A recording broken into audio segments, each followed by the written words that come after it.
Hey guys, it's Payne. I'm really excited to introduce a brand new show to Bet the Board that combines sports and alternative investing, the very first of its kind.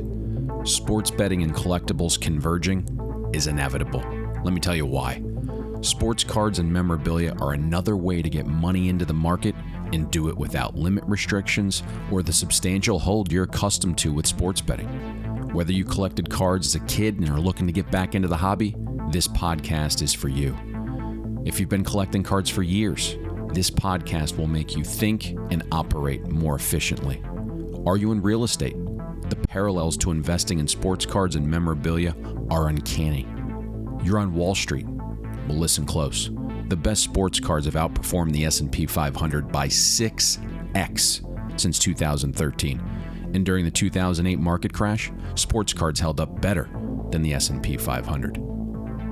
Bet the Board, in conjunction with PWCC, presents CardBoard Chat, an entertaining, sophisticated, and informative podcast that combines sports, analytics, betting, cards, and memorabilia. Without further ado, this is CardBoard Chat with Jesse Craig, a leading figure in the collectible space, and me, Payne. We're back after the Memorial Break hiatus. How was the vacation? It sounded like it was much needed. Yeah, it was good timing with the acquisition. There's still a lot of transition going on. Really, us trying to merge in with the Fanatics brass and making sure that the transition over is smooth. And so there's just a lot of T crossing and I dotting that goes on with that. But the time of the trip was perfect to get away, go down to Palm Springs, play a little golf, have a little fun, drink a little too much. But we're back. We're back at it. Drink a little too much. What was the adult beverage of choice? Well, it's tough. I'm a wine guy, but not real socially acceptable to be chugging red wine on a golf course, or even drinking red wine in 95-degree weather is not as appeasing as it is to do it in Oregon where it's a little cooler. So, I was going double Greyhounds. That was my drink of choice. Double Greyhounds the whole weekend. I mean, look, we dabbled in a few other things, beers here and there. You top a drive, you got a shotgun of beer, whatever it takes. What are you shooting these days? And give me the reality. Usually when we have these conversations, you give me the real deal. Anytime I ask anybody else what they're shooting, it's like, I've seen you play. You definitely don't shoot that. What's going on your way? I just figured my irons out again for the first time, honestly, in probably 10 years. I've been flushing my irons pretty well, so I'm playing better golf. I shot 79-80 while I was there, and honestly, the 80 was a better round than the 79. It was at Indian Wells. We played from not the tips, but I can't remember what color they have it branded for like the blues, I guess you'd say. But the greens were like glass. I mean, it was lightning fast, and I played better than an 80. I took a triple on a par 4 that I had 120 yards into, and there was no hazards or anything. I got the swirling wind. It was at my back, then in my face, and I couldn't figure out what club to hit. Got in my own head, like the mental game golf is. I chunked one in the bunker, got a fried egg lie, bladed that over the green, and dinked my way around to a 7. So I shot an 80 with 2 doubles and a triple. Ooh. Yeah, I know. So there's 7 strokes as it is, but no, the game's coming around. I've always been a really good putter. If I can hit it in the fairway off the tee, usually I score pretty well. Beautiful. And you are, correct me if I'm wrong, definitely played in high school. Did you play in college? No, did not play in college. I partied for a living in college. I didn't get any college offers, which was interesting. I learned once you got out of college or once you got out of high school that, your coach can sometimes, be a big help and an assist in that. And he hadn't had to really go through that before. So I didn't get any college offers, just went to the one school I applied for, which was Oregon, and had a little fun and got out of there with a business degree, but no college golf experience. Nothing wrong with that. Yeah. Okay. Now, we were discussing a little bit before recording about your watch habits of the NBA Finals. Yeah. You caught just the fourth quarter in time to see your bet cash in the Miami Heat in Game 2. We're now tied 1-1 Nuggets Heat. Yep. About 4 hours from now is Game 2 of the Stanley Cup Finals.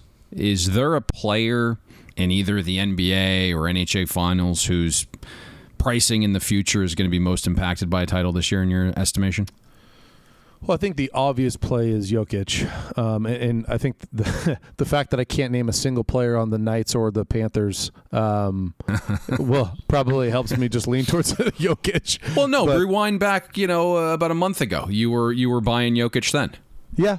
No, look, he's the one guy where first of all, he's played unbelievable. Absolutely out of his mind. He's set the record already for triple doubles in a postseason run. He is playing like the best player in basketball, and you hear all these. We think about the fact that he won 2 MVPs, and should he have won a third one can obviously be debatable. A lot of people are saying that yes. He didn't get it. Right, exactly. Yes, I agree as well. But a lot of people are saying that he didn't get it because then it's like Jordan never got that, right? LeBron, like all these guys, nobody ever won 3 in a row, really, right? It puts him in that category.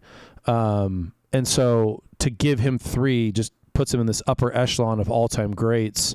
And I think that was part of the reason why Embiid was an easier choice for a lot of the voters. But he's playing out of his mind. The Nuggets look amazing. The Heat also look incredible for an 8 seed. I mean, good Lord, the defense that they're playing is mind-boggling. It's like they shoot decent from the field and they've got a shot to win every single game. So yeah, it's from a value perspective, Jokic has the most upside, but don't sleep on Jimmy Butler. What they've done in this playoff run, I think you're going to see a really big uptick in his card value short term, no matter what, win or lose. As long as they don't, lose 4-1 in the series. If they go 6 or 7 games, I think that Jimmy Butler's cards already get an uptick because of what he's been able to do with that team. I love to see that because Jimmy Butler's a killer. It's one of those guys that just has a different and Michael mindset. Jordan's son. Jordan's son. Starting to see those photos surface on the interwebs, I know. It's eerie. So I think the obvious to your point is Jokic, and just watching the different styles that he can play, right? Game 1, it's the triple-double, and he's a facilitator, and I think everyone envisioned the Heat maybe making some changes defensively, obviously inserted your boy K-Love into the starting lineup last night, but Game 2, it was about making Jokic a scorer and not having him distribute the ball to wide-open guys like MPJ and Gordon and Murray, but you popped the game on in the fourth quarter, and when we were discussing it, your vibe felt a little bit different than if you'd watched the entire game, because you said something to me where, I popped on the game in the fourth quarter and the Heat were up like 8-10. It just felt like I was coasting. And at that point, yes, but it's very difficult to assess this series because Miami really wasn't close in Game 1. And you can say, hey, they went 7 games, then had to play in altitude on just a couple days rest. Well, Denver was fully rested. Missed jump shots, didn't have the legs. Sure.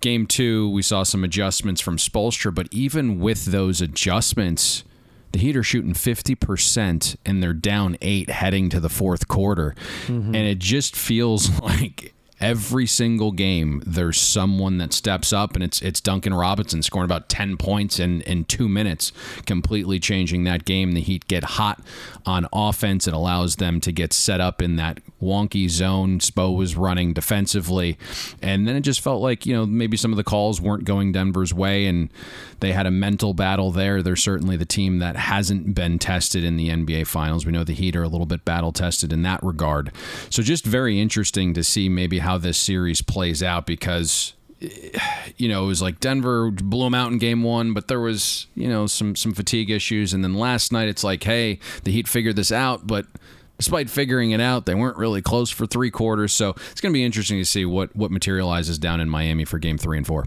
Yeah, it'll be interesting. I'm definitely excited to watch the finals. It's been a really fun final. I know I didn't watch the whole Game 2, but from everything I heard from Tony Carley, who's our director of sales, he told me that it was one of his favorite finals games he's ever watched. He was like, it was just a fun back and forth, and like the underdog won. And so let's just hope for 7 games. That's all we can hope for. A Tony shout out. Took 25 episodes, but finally we got one in there. Great guy. Mr. Carly, my man. Love him. My right-hand man, Tony. Love that dude. Hopefully we'll see him in Chicago at National. Oh, guarantee it. Guarantee it. Let's go, let's go, let's go. It's time, folks. That's right. We're going to discuss undervalued and overvalued cards, or maybe even some memorabilia assets, potentially some players. Is it time to buy, sell, or hold on to these assets or players? We'll give you some opinions and back it up. The other guarantee is that we're going to be talking about some vintage basketball here in our new segment. It's time. A little bit of a teaser there. I'm not going to steal your thunder, but give us a little bit of a discussion here in terms of what your undervalued vintage set is this week, and I'll let you roll from there. Yeah, so you said basketball. It is baseball. Baseball, that is correct. Baseball. Yeah, get rid of the K and the T, and now you're good. There you go. Okay, so my set, I actually have an entire set this week, and it's 1971 Topps Baseball. And there's actually a card in here that I'm doubling up on in this pod. So in the Damn, That's a Ghost segment, I'm going to have a card from this set. So I'm not going to talk about that specific card right now. But this is how amazing. I can't believe this set didn't come to mind earlier. But it is a brutally hard set from a condition perspective. It is a black bordered set. And anybody who's owned any 71 Topps baseball cards in their life, they knows that there is just a ton of chipping around the edges of the card because of the black border. And this creates lower grades. So there have been over 303,000 1971 Topps cards graded in total. There have only been 242 10s given across every single player in a 780 card set. And that's wild to think about. Absolutely nuts. And it's a 70s set. It's not like we're talking about a set from the 30s. Like, it is such a difficult set. I mean, you even think about the Black Swamp find where they found those E98s. They're getting PSA 10s on those cards, which are from 1909. Like, we haven't uncovered any, like, amazing vending. We haven't uncovered anything where these cards are perfect because naturally they came from the manufacturer with chips when they're cut. They're just very difficult cards to find in high grades. So even PSA 9s are only a 3% hit rate for the set. That's crazy, crazy low for a 1970s set. So the majority of the cards in the set are going to be graded between 6s and 8s, and 9s are very hard to come by, and 10s are damn near impossible. And like I said, it's a 780 card set. So that means on average, even with 9s, you're only getting about a dozen or so PSA 9s on average for each card in the set. That's a really low population for a high-produced set like this. Another interesting thing about this set that I really like is if you include the individual players and then they have those, RBI, the batting leaders and the home run leaders. If you include all those different kind of variations of cards as well, there's over 60 Hall of Famer cards in the set out of 780. It's a pretty high percentage. So there's a lot of huge names in this set for you to collect. And what I love the most is in PSA 8 grade, there's only a handful of those 60 Hall of Famers that you'd have to pay over $1,000 for in a PSA 8. And a lot of those are $300 to $500. I mean, it's a very, very, very affordable Topps baseball set. And it's extremely undervalued for all those reasons, in my opinion. I think this might be one of the best finds you've had. I was at the Baseball Hall of Fame recently, and this set had a little bit of a section, and I was telling my dad about how condition sensitive this set was and is. You start to look at some of the pricing, and as I prepared for this, I started going through it again, and I'm like, how is that possible? And there's a lot of iconic cards in there. You mentioned all of the Hall of Famers, but you have Reggie Jackson and Hank Aaron and Pete Rose and Willie Mays and Johnny Bench, and then you even have Thurman Munson's rookie card, which is an absolute classic where his catcher's mask is off and there's a play at the plate. Yeah, dirt spitting up. You got the rookie cup insignia. It's just a perfectly designed card. And that one, 4,000 copies have been graded by PSA.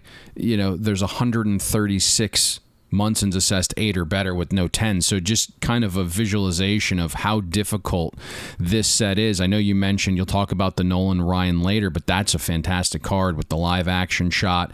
You have Roberto Clemente, which was, to me, one of my favorite cards in that set, unintentionally. I think ahead of its time, because it looks like a true color match where the Pirates uniform's the exact color of the text and the design that Topps created, and it just feels like it was like 6 decades before Panini ever thought about creating color matches. So I absolutely love your choice here with the 1971 Topps vintage set, although just wildly undervalued, and some opportunities out there for our listeners who want to get into vintage, but maybe some of the price points became hurdles. This is a great set that maybe is a great introductory set into vintage for you. It really is, and that's we talk about these undervalued. It used to be called undervalued, overvalued, but we've pretty much gone the undervalued route, right? Because it's kind of more fun to talk about those. Well, and it's just the market keeps going down and going down, sure. and it's just you start to see what past pricing was and where you can get these cards now. It's like you're starting to feel like we're potentially closer to the floor, Right. Yep. And this, your point of, beginner collectors looking at vintage, this is such a great set. I mean, we do these, and, every once in a while we'll come across one where I'm like, oh, that kind of makes me want to go buy one of those. I'm like, I want to collect the 71 Topps baseball set after researching this. I mean, it'd be a big project, but it'd be a lot of fun, and it is just a great set. Concur completely.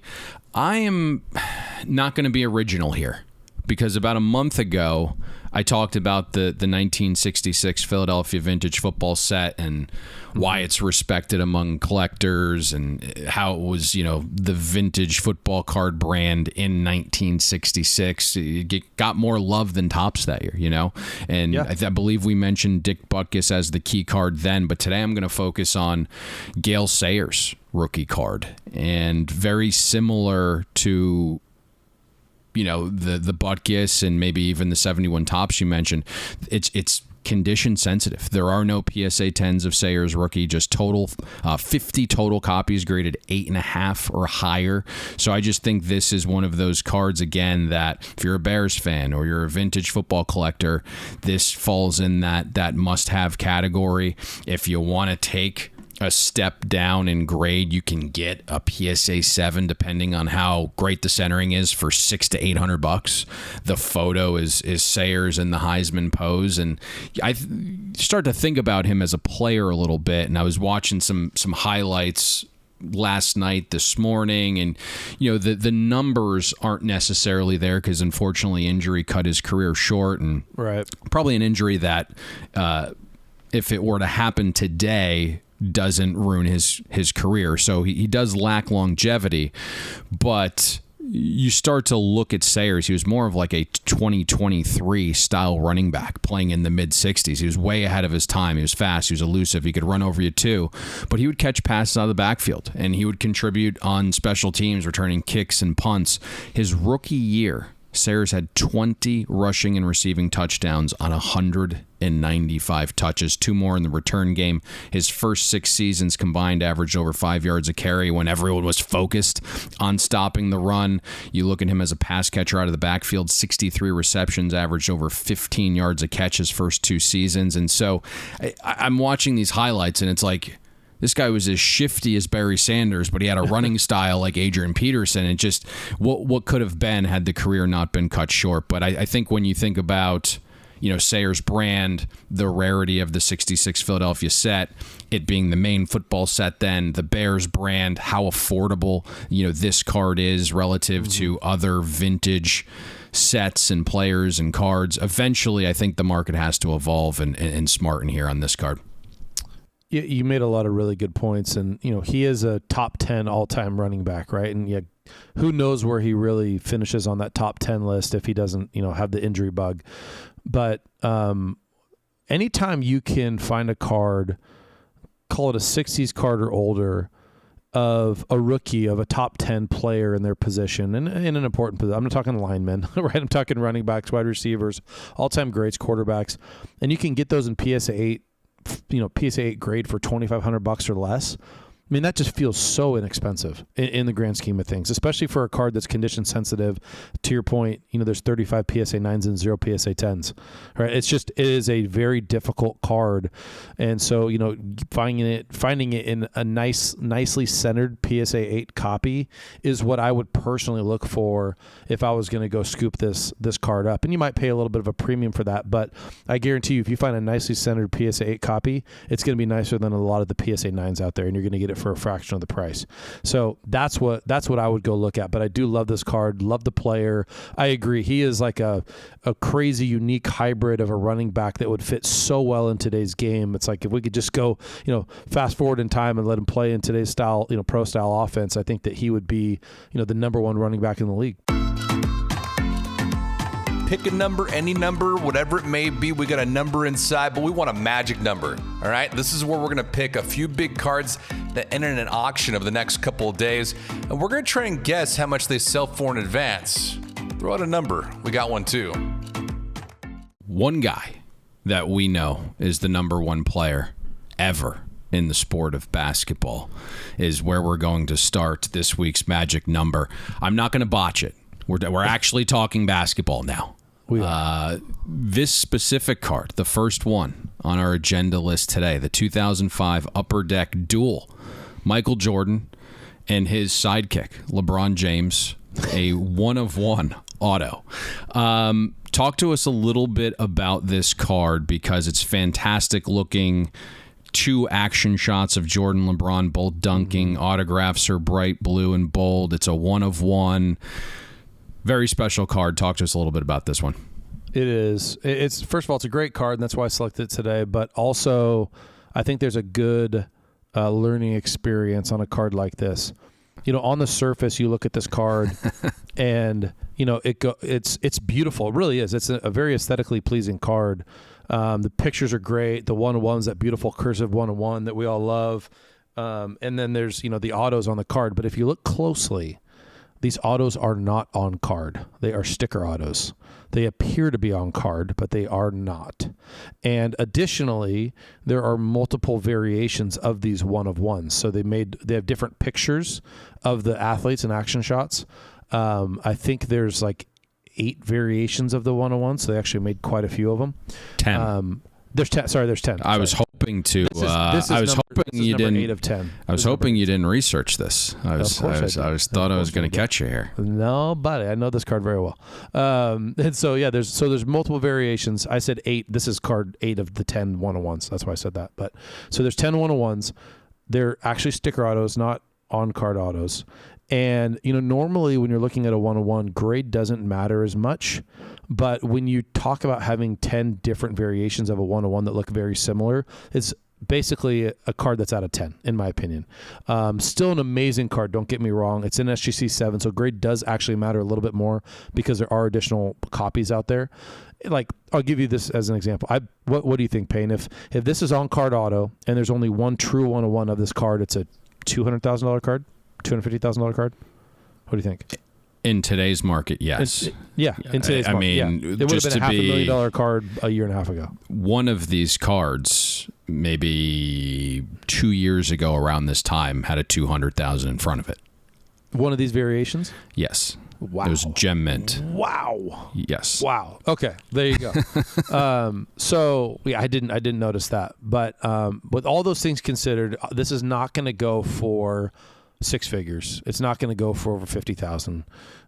I've got this thing settling in at about $23,475. Trading cards and memorabilia have seen incredible growth as an alternative investment. The company leading the growth?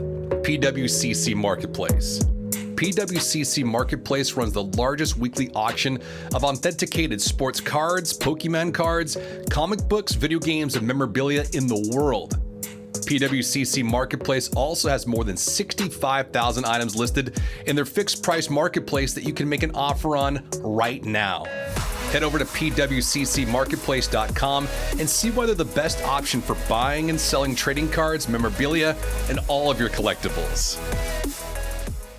Okay, I got you down. That's actually really good. So I was you're saying very cocky today. Guy went on vacation, got plastered, hit a 79, and all of a sudden he's back. He's confident. So you took all the talking points. I was hoping a couple of those slid by you, because when you think about how great this looks aesthetically, and then it's, LeBron and Jordan, and they're both in their dunking poses, and Jordan's mouth is out, and you got these bright blue autos, and it's a 1 of 1 and like this gold foiling cursive. Yeah, it's beautiful. It's awesome. But then you start thinking about, the 10 different variations, and, there's sticker autos, and many collectors hate when the autographs are vertical and not horizontal. Still great cards, but it limits the peak. You also typically don't see this kind of card in an SGC holder, right? It's Beckett or PSA. Sure. This will also be the 5th time one of these 1 of 1s have sold in roughly the last year or so. This was a really good number, okay? And I'll just be candid. You're at my floor. Okay. So I figured you'd be a little bit higher than me. I'm being conservative. I had a floor and I had a ceiling price. And was your ceiling about 30? It was. So my mid-tier price is 25.2. So that's where we'll go for this one. So you're at 23,475. I am at 25,200. Wrote those down, and we will move along, because this next one is same sport, basketball, but we're going back to vintage. It's the classic logo man. Yes. The freaking 1961. Yes. Yeah, despite your people trying to get the other Laker on there. Hey, I'd be an advocate for that. I'm sure you would. I just don't know if I'm going to keep this PG. I'm not going to say it. Okay. 1961 Fleer basketball, Jerry West rookie in a PSA 8 near mint, extremely condition sensitive set. PSA only assessed 41 copies with better condition. This one, a touch heavy left to right and bottom to top with its centering. Many times, Jesse, when you pick these cards out and we talk about vintage for a segment like this, I've said, hey, this comes with the PWCC Eye Appeal upgrade in the top 30, 15, or 5%. This West rookie doesn't have the enhanced Eye Appeal designation, but it's not ridiculously off-centered by any stretch. No. Very tough card to assess, because basketball season's winding down, so we've seen basketball prices tick down a little bit. It came out of the gate strong, though. I don't know if you've looked at this today. It's like over $6K with the DP. Yes. Yeah. And Which this is a little interesting. It is. It made this very difficult, because it's also just the 3rd PSA 8 Jerry West that's been publicly available at auction so far in 2023. So I'm having this battle where Jerry West is down a little bit, market's down a little bit, basketball season wrapping up, but this started red hot. I think I'm going to be low here. I'm going to go 10,800 on the Jerry West rookie. We're so close. Okay. That's a great number. You are within $500 of the number I have, and so I will take the over on this one. But I've talked about this set before. It is one of my favorite sets, if not my favorite set in all of trading cards. Jerry West is the logo man, the old, the underhand free throws. I mean, there's so much to love about the guy. He's a legend, and this card should be worth more than it is, in my opinion. And, if you look at you mentioned, the Eye Appeal stickers. If you look at this, it's probably an average copy from a condition perspective. You mentioned the off-centered nature of it, left to right. It's a little off top to bottom as well. But what's beautiful about it is actually the color. It's got really good print. Very, very strong and very bold print on the card. So, like I said, I'm going to take the over on this one. I'm going to go 11-3. Perfect. Yeah. To your point, very, very vibrant in terms of the color. And it's just a touch. It might be like 60-40 left to right, 60-40 bottom heavy. It's not completely glaring by any stretch in terms of its off-center nature. It's probably, again, like just 60-40 left to right and bottom to top. But again, just very, very vibrant color. The next card, Also basketball. This is interesting, I guess, because it's finals. NBA finals time. Maybe. Yeah. Let's go So we got 3 hoops cards, and arguably the most undervalued modern day basketball player aside from Shaq. And we're going with his former Miami Heat teammate, Dwayne Wade. The third card Jesse and I are going to be guessing a hammer on this week is Wade's 2003 Ultimate Collection rookie auto, serial numbered out of 250 copies, bright blue on-card signature. This particular version encapsulated in a rare BGS black label, perfect condition. Only 3 copies in total have been assessed that highly. Jesse, talk to us a little bit about this card. Maybe dive into the BGS black label designation and the premium that typically comes along with that, and then ultimately where you think this Wade settles. Yeah, I think it really depends from a black label perspective on the pop, right? Black label is all 4 subgrades are a 10. It's extremely difficult to obtain via BGS. I don't have metrics from Beckett, but I would imagine that black labels are handed out in like 0.1% of the time. I mean, it's very hard to get a black label. Now, the fact that this card's numbered out of 250 and there's 3 black labels, well, that tells you that it's not a crazy condition sensitive card, right? It's very difficult to get a black label in general, let alone 3 of them out of, however many have been graded with Beckett. It's not all 250 because there's obviously a lot in PSA holders. There's stuff that just hasn't been graded yet. So it's not crazy condition sensitive, but this is one of his most popular and aesthetically pleasing rookies. It's a vertical, beautiful spot for an auto. He's got a bright, bold blue auto on this card.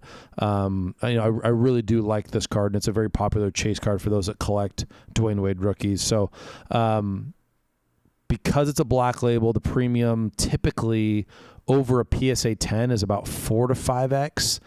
But with the pop being a 3, I don't think it's going to be quite that. I've got this card at 10,800. I've got you marked for 10.8. That's a really, really good number. I love this set, right? It's kind of this mix of old school and new school. It's simplistic, but it has this hollow foil refractorage throughout. It's an action shot. You have the great bright blue signature. It's just one of those cards that I love because it's elegant, but it has just enough kind of pop and pizzazz. Now, we'll ask you this. We try to be Switzerland on this podcast. We don't really dive into politics or anything like that because nothing good comes from those conversations when you have all walks of life listening. But we've seen, the issues Bud Light and Target are having, and this is a market, so it's the only reason I'm bringing this up. We saw Dwayne Wade recently has moved the family out of Florida after Ron DeSantis didn't want, children being taught certain things in school. Do we think that could impact pricing a touch here? Do we believe part of why Wade's prices are decreasing a little bit stronger than actual market could be some of these things off the floor? It's possible. We've talked about brands a lot on here, and I think that there's more of a divide than ever in this country, right? From right to left. And I think that's part of the reason why LeBron stuff isn't worth more than it is politically he's picked sides, right? And when you do that, you alienate yourself from a potential collector group if they are if they're right or left or whatever the opposite of who that athlete is. Curry's done a pretty good job of staying, down the middle. And I think when guys do that from a brand perspective, they see more brand value. But who knows? We can't point to it, a yes or a no really for Dwayne Wade if that stuff is part of the reason why his cards haven't, they're not worth more. So it's hard to say. It really is hard to say, but I'd like to think it doesn't affect it, to be honest with you. But it's part of his brand, and there's going to be people that might say, well, I'm not with that, and so I'm not going to buy your cards. Makes a world of sense. Now, this one has started the very opposite of the Jerry West, very slow. And so it made me really have a tough time figuring out the type of range this card was going to have. And I'll just be completely candid and honest. I was a touch higher than you, so I'm going to stick with my intuition there. I believe you're going to end up winning this one, but I have this one at $11,500. Okay, let's see how it shakes out.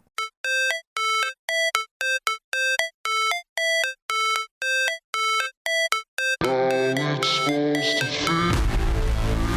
That's a ghost. We're going to highlight a card that hasn't sold in more than a year right now, or is serial numbered to less than 100 copies produced. We're going to talk about why this card is significant, maybe in terms of hobbies or language or just the overall rarity of it all, and why it's considered a ghost. Now we go back to, I wouldn't say where we started this show, but certainly towards the beginning part. It was Jesse's Undervalued set, the 1971 Topps black border, just prone to tons of chipping. They're off-centered. But you want to talk specifically about a card within that set as this week's Ghost. Yeah, so we have a 71 Topps Nolan Ryan in an SGC 9 that's up for auction right now in our weekly auction. And yeah, I wanted to pick a card that wasn't crazy expensive for this week, and it just so happened this dovetailed into the Undervalued segment as well, so it worked out pretty well. But, this card in a SGC 9, there's no SGC 9 or PSA 9 that has sold in over a year. There have been over 5,000 of these Nolan Ryans graded by PSA. Only 31 have been assessed a PSA 9 with 0 PSA 10s. That is a 0.6% PSA 9 rate. Nuts. Right? And even the 8s. The 8s, there's only 590. That's an 11% PSA 8 rate for a 70s card. You talk about this specific example, the SGC. There's only 5 SGC 9s. There is one 9.5, which I haven't seen, but could be the best example in the world. And there's 0 SGC 10s. So the card is just, we talked about the set earlier. It's just brutally difficult to get this card in high grade. The last SGC 9 sale was about a year and a half ago for $7,750. I do expect this sale to, definitely beat that. Call it 1.5 to 2x, I think, is probably the range that the card will finish in because of the pent-up demand for it. But a really, really special card, very difficult to find. And if you're a set collector of 71 Topps and these things hit the market, you got to go strong and get it when you can. And knowing how Dave and the guys at SGC grade vintage, that 9.5 is definitely the best copy. I think probably in an the 11. Market. Yeah. and for this card, to your point, again, we talk about it all the time. June, July, things get a little bit stagnant. There's no new sports coming. Baseball season's kind of already reached its peak there in March and April. Like, this is still, because of its rarity in this grade, is going to set a record despite the market overall being a little bit down. It was a great choice for this week's Ghost. Absolutely love it. So we doing this or are we doing that? You tell me and we'll tell you. We're going to compare two cards right now with similar value that are completely different. Let me give you an example. Let's just say, for argument's sake, you have a vintage Mickey Mantle baseball card worth $30,000. But you also have a modern day Joe Burrow rookie card worth $30,000. Which one would you rather have and why? You tell us. We're going to tell you right now. Very interesting cards this week. And as you sent this across and I was looking at it, I was like, boy, these are really interesting cards that feel like polar opposites, but they're from the same time frame, so it makes it really interesting. And then I remembered back, I owned one of these cards and I sold it, and my reasoning was probably going to come off as a little brash, but I will let you go first. Again, this is this or that, and the two cards we're comparing this week. The first, a 1965 Topps Football Joe Namath rookie in PSA 5. It is an SP, especially for that time. We're comparing it to a non-sports card, a 1966 Topps Batman with the black bat, number 1 in the set in a PSA 8 near mint. It does come with the PWCC eye appeal designation of an A that we discussed a little bit deeper earlier in the show. Give us your pick here, because this is pretty close, I think, on the surface. But once I dug in, I didn't think it was all that close. It's so funny. Like it's basically the same thing. So you think we're going in the same direction? It's possible. Okay. So it's a 50-50 shot. I got to tell you. So it's definitely possible.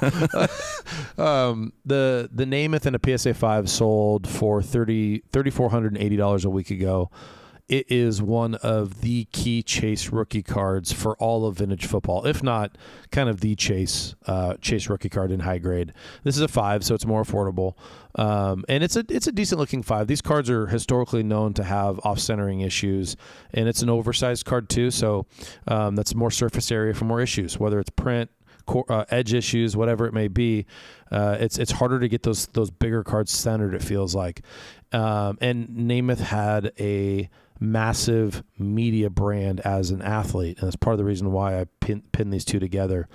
Now, when you look at the second card, you have a 66 Topps Batman Black Bat. It's the first card in the set in a PSA 8 with a PWCC A eye appeal sticker. This is effectively Batman's rookie card, and it sold a week ago for about $250 more. $37.20 was what it sold for.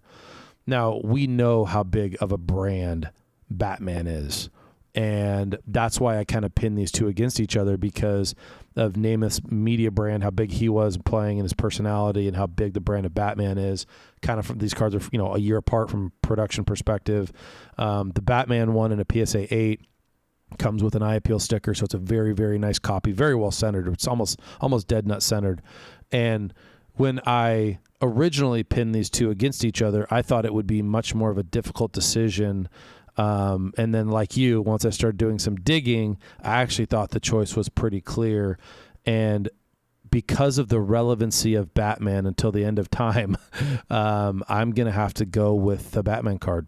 Yeah, we're speaking the same language here, and it's not close for me. And Same. You mentioned Joe Namath's media brand, and I think that's the only reason he's viewed a certain way. It's my belief that Joe Namath is the most overrated football player in the history of the sport. Okay. And I don't think that's debatable. I think it's a slam dunk, and the numbers simply don't stack up. And if you're aware of what Bet the Board is, that's obvious when I speak about numbers and data. If you're just a card collector coming in and thinking, hey, like, obviously Joe Namath's numbers aren't going to stack up to the players of today. Yes, that's obvious. But if you just compare Joe Namath to the quarterbacks that were around in the 60s, right, his peers, the data is just so skewed, right? They're all better. Johnny Unitas, Len Dawson, Bart Starr, Sonny Jurgensen, Tarkinen, T.A. Tittle, right? Like, all of those guys are way better than Joe Namath, and it's not close, whether you're looking at something like completion percentage or touchdowns or interceptions, or we were able to kind of go back and scrape some data and come up with our own quarterback ratings. You name it. Like, those guys were simply better. Namath was just louder.